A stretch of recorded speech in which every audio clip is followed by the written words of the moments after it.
Hello, my name is Megan Odelia Jones, and I am the creator of Moment by Moment, and this is my progress of how I made the game. Before creating the actual game, I first created a prototype. To start off, I first started creating a style frame. This will help me see a more rendered version of what I wanted the game to look like. I then imported all the assets that I made from Illustrator into Unity to see how the overall game would look like if I followed this art style. And after importing them, I played around with lighting and shaders to create a more interesting look to the game. After implementing the shaders, I then moved on to coding the movement for the player, which was really easy since I have done this before in previous projects. After putting in the movement code, I then moved on to inventory code. This was a crucial part of the game as most of the actions required to be done by the player involved an inventory system. After creating the code for the inventory system, I then realized I needed to make the inventory system work in multiple levels. In other words, I needed to make it work in multiple scenes in Unity. And so I created a data persistence manager, which is a data manager that allows data to travel throughout different scenes. To do this, I followed a tutorial I found on YouTube. And in the end, I managed to do it, and because of this, now the inventory system can work throughout multiple scenes.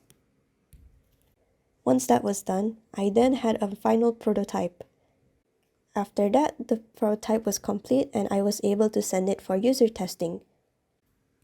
After receiving many feedback from different users, I found out that not many people actually liked the art style that I was going for, and so I decided that I wanted to change it.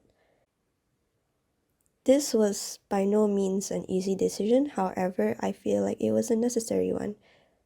After deciding on a different art style, I then proceeded to recreate some of the assets and recreate the whole house.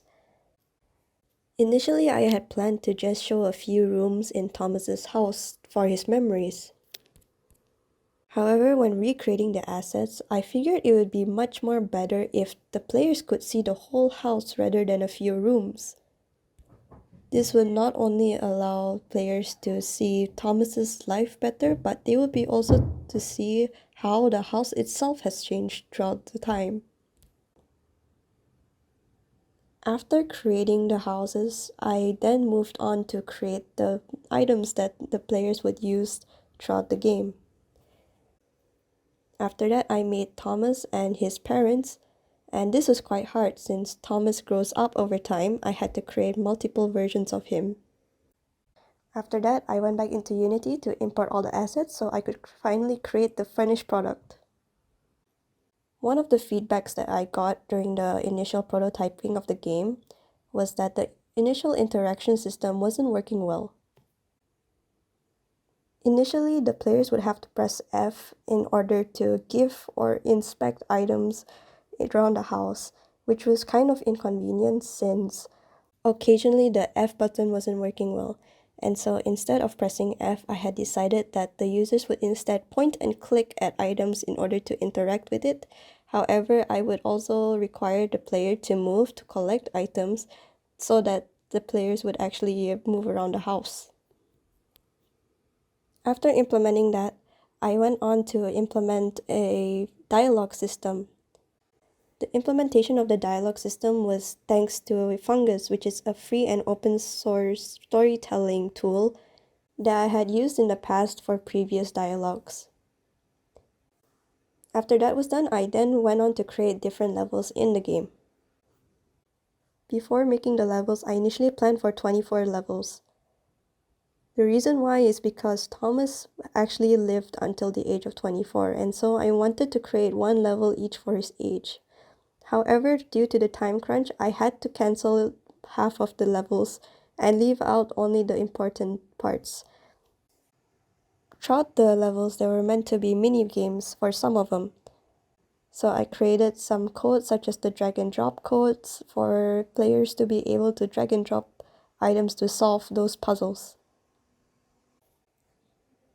When creating the levels, I also created the dialogues for the characters. When creating the characters, especially the parents, I wanted to have in mind how Thomas viewed them as well as how the parents actually viewed him. I wanted to showcase how parents can be misunderstood sometimes when growing up. For example, when Thomas is studying really hard and is under a lot of pressure to succeed, his parents, on the other hand, is actually worried about him, as they were afraid that he would actually overwork himself instead. I also wanted the Reaper and Thomas to interact a lot with each other, since the Reaper is there to try to understand how Thomas perceives the world as well as how he perceives others and himself. After creating all of the levels, I finally had a cohesive story plot, and now it was time for the ending. Initially, I had planned for the Reaper to leave the room and for Thomas to find more Polaroids on the floor to replace them with.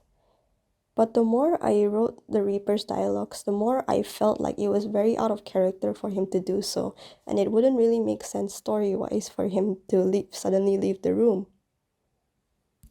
Instead, I decided for the Reaper to give Thomas the ultimatum, whether to change his life or whether to keep it the way it is. The idea behind this was that if Thomas were to choose to live a better life, he wouldn't be living a truthful life, as he would be a completely different person had his life not gone the way it was. And so the consequence of that would that he would be forgotten.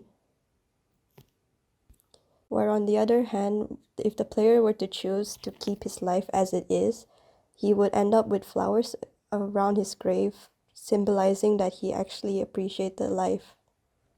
After finally implementing the endings, Moment by Moment was finally finished. And that was all. Thank you so much for watching this progress video. I hope you enjoyed every moment of it. And thank you so much to my lecturers and user testers who helped me throughout this project. I really appreciate all the help that I got. And I also genuinely enjoyed making this project, as it was quite therapeutic for me to relive some of my childhood memories through Thomas. Thank you so much again for watching this progress video, and goodbye.